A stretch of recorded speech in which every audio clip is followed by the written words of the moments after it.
Hello， 大家好，欢迎来到麦氏音响的 YouTube Channel。那现在的时间呢是4月18号的下午。那其实，在4月18号的凌晨啊 ，Sony 他们有宣布了他们整个2024年的一个新的电视与音响类的产品哦。所以呢，其实我们昨天凌晨有开直播，但开完直播原本我就是要直接录长片，但就太累了，所以就先回家休息这样子。那我整理一下资料，跟大家讲一下这次发布会的重点哦。那在讲这次发布会重点之前，大家先记住一组数字叫1231。好，什么意思呢？首先这个1231的第一个1就是一个耳机的新品，然后呢，接着2就是2个新的 soundbar 产品，3呢就是3台新的电视产品，那最后一个1呢就是一个旗舰型的，算是音响的剧院产品哦。好。那我首先讲第一个1哦，这个耳机产品，他们一个新的这个算是在之前我有讲过，开箱 Sony 他们家这个 NS7 的一个环绕的开放式耳机。等一下跟各位介绍的是一项非常有趣的产品，也就是 SRS NS7 这支激光式耳机。今年呢，它有出一款叫 Theater U。对，那这款耳机跟前一代的 NS7 有什么最大的差异？就在于说，这一代的这个 Theater U 呢，它可以1对2，就是以前的那个 NS7 的颈挂式耳机，它只能你晚上的时候一个人看电视用。那假如说很多人假如说夫妻啊，或者是男女朋友啊，那就很麻烦嘛。那这一代的 Theater U， 它让你可以1对2对到 Sony 这个有 XR 晶片的电视，就可以享受一个环绕声哦。那同时呢，原厂还有跟我讲说，就是在以前的话 ，NS7 它需要连接一个接发射器，但是呢，在这一代 Theater U 上面，它是不用那个接发射器，就可以直接跟你的 Sony 电视做对联哦。好，那甚至他们说搭配 PS5 还有特殊的功能，那就非常让人期待，因为现在 PS5 它也支援了这个杜比全景声的一个音讯规格。好，那我们接着讲到1231的2个 soundbar 新品呢。那其实最近的 Sony 旗舰的这个 A5000 以及 A7000 两款 soundbar 已经算是停产了吧，就陆续缺货了。那新一代的这个 Sony 旗舰 soundbar， 他们把它叫做 Bravia 的 Theater 系列。那新款的命名就叫做 Bar 8跟 Bar 9，就听起来非常的绕口。那简单来讲，就是新的2款取代这个原本的 A5000 跟 A7000 的型号。那我简单大概看了一下，其实他们主要就是在体积上面，他们说他们更加缩减了这样子。但是我相信体积缩减，然后大家一定不会想说音效想要缩减。那索尼它当然也不会让大家去就是接受说一个旗舰产品体积缩水，声音就会缩水。所以我相信他们应该是在减少体积的状况下，然后保持它原本的一个音质哦。其实我觉得今年的一个 Sony 新品发布，它都想要给人这种的感觉，包含我接着要讲的一个他们最旗舰的音响产品新品，也是这样的概念。所以呢，非常期待，就等应该新品好像5月初就会到时候陆续开箱这个 Bar 8、Bar 9，我们再做跟前一代这个 A5000 跟 A7000 做比较。因为坦白说，以现在的A5000 或 A7000 来讲，我觉得A5000 可能还好，但 A7000 的话，它长度的确对大多数人来讲，可能有一点太长了。如果你把你的客厅距离是3米到3.5米左右，然后你的电视65寸的话，A7000 的确是比较大这样子。好，那接着讲到1231的3台新电视。今年的新电视，它的命名方式跟以往都不一样。像以往我们会听到这个，假如说 X90J、X90K、X90L， 但是今年呢，他们重新给它来个大命名的这个大改变，就是他们全部都改成一个就是 Bravia 系列的，假如说 Bravia 7、Bravia 8、Bravia 9。那我先跟大家讲一下，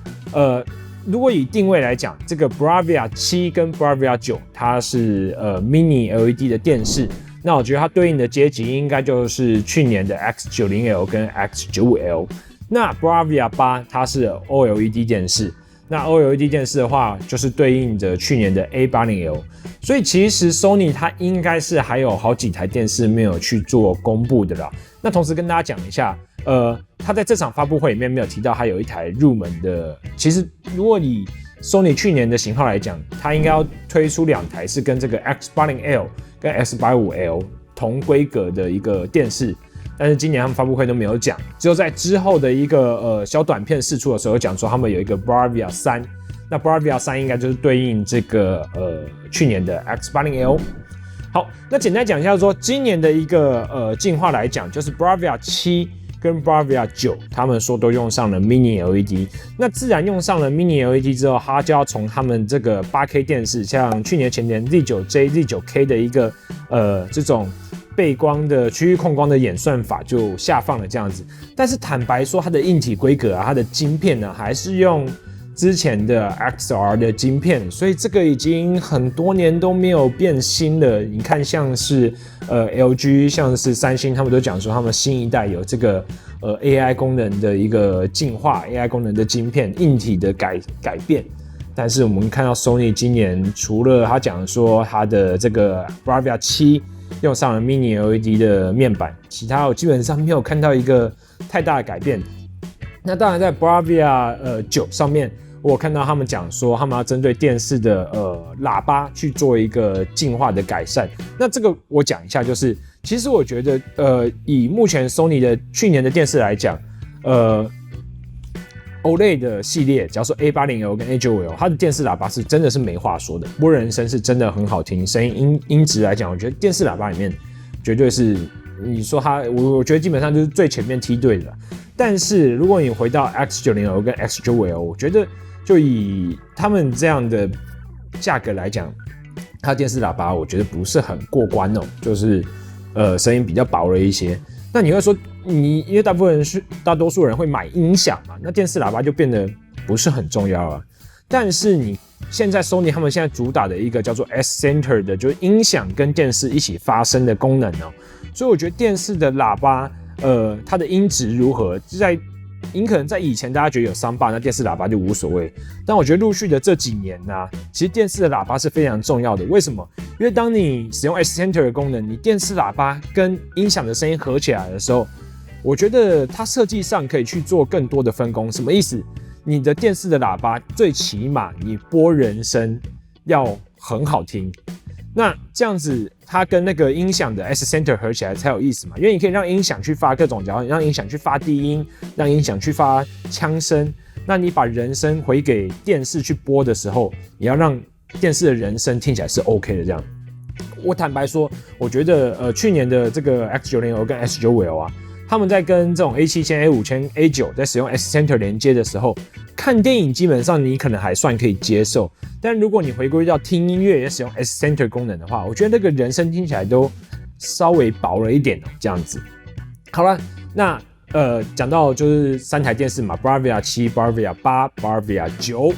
那今天我们讲到1、2、3、1最后一个1。今年呢，这个 Sony 它这个 Theater 系列，它有一个非常特别的，就是不是 Bar 系列，它叫 Theater 的 Quad。那 Quad 在英文来讲就是4的意思嘛。那这边就看到一个有4个非常版型的一个美型喇叭出现了。那基本上这4个喇叭，它其实我们那时候有接到消息说，它其实应该算是 A9 的一个Mark II 吗？算是一个新版本，但是 A9 原本的 A9 还是会继续贩售。目前我们接到的消息这样，但后续怎么样，我们等东西到了再跟大家开箱说明哦。简单来讲，它在原本的 A9 的基础上，它把体积缩小。为什么？因为现在的 A9 很多人他会觉得比较麻烦，原因在于说它的后环绕或它整体的体积来讲比较大。那整体的体积比较大的时候，你居家空间小，那就会摆起来就很占空间嘛。那新的这个 Theater Quad， 它基本上把它做到一个版型的样式，然后还有附上一个非常美型的，每一次都有美型的脚架，然后它还有壁挂架。那基本上挂在墙上的时候，我觉得是非常的好看。那同时他说它每一支喇叭就是在正面的部分有3颗单体，就是有高音、中音、低音这样。我觉得这样分布以这种消费型产品来讲，算是蛮少见的一个高中低3音路的设计。但同时呢，它的高音单体我看到也有缩小，就是因为体积的关系嘛，变成版型，所以它的高音的单体的那个大小是变小的。那当然，它也有保持着上一代 A9 的这个小黑盒的设计，所以就是一个小黑盒搭配4个白色这个 Theater Quad 的环绕喇叭。那怎么讲？其实版型箱体的设计啊，你在某些高级音响里面看到，就是他们音响会有所谓一个绕射的影响，就是你看到有些喇叭它的面板会设计的很宽，叫宽障板，这个障碍的障哦。那他们就是说，你障板这个做的越宽，你的声音越不容易受到所谓的声音绕射的影响，所以你能听到更干净的声音。但是如果宽障板的喇叭，然后它又做的机身很薄的话，通常就是会怕说它的低音的表现比较差。那当然，其实不管是上一代 A9 还是这一代 Seart Quad， 其实你基本上你都要需要搭配重低音去做一个就是加购的动作。那今年来讲，我看到它这样的 Seart Quad 的一个薄机身的设计，我在想，那基本上重低音你跑不掉，你就知道用 SW5 了这样子。那当然，Sony 没有讲说他们目前的 SW3 或 SW5 它能不能去做一个多数量的搭配，因为其实之前是没有试过啦。今年也许有机会我们来试一下，就是有没有机会，假如说它的旗舰产品是可以配2颗 SW5 或2颗 SW3 的，如果可以的话，我觉得以 Sony 这样的一个旗舰产品来讲是很令人期待。但是我觉得唯一美中不足的地方在于说，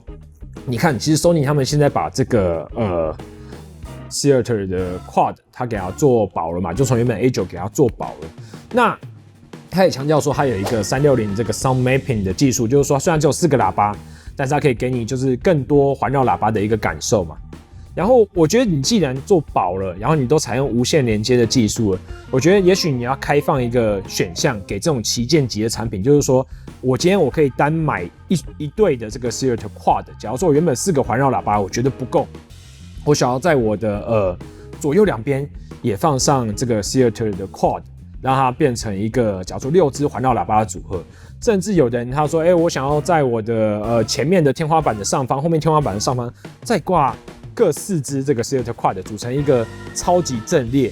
我觉得以这种旗舰产品来讲，如果它做到这样的一个延伸性，其实它的价位你看哦，它现在是以他们刚出来来讲56900定价，前代 A9 来讲嘛，如果你再多买一套，这样子变10万多的组合，但是你是可以兜在一起的，我觉得那整个的一个环绕感受会是跟整个市场震撼度会是非常大的这样子。但以目前现在来看，它就是一组4个这个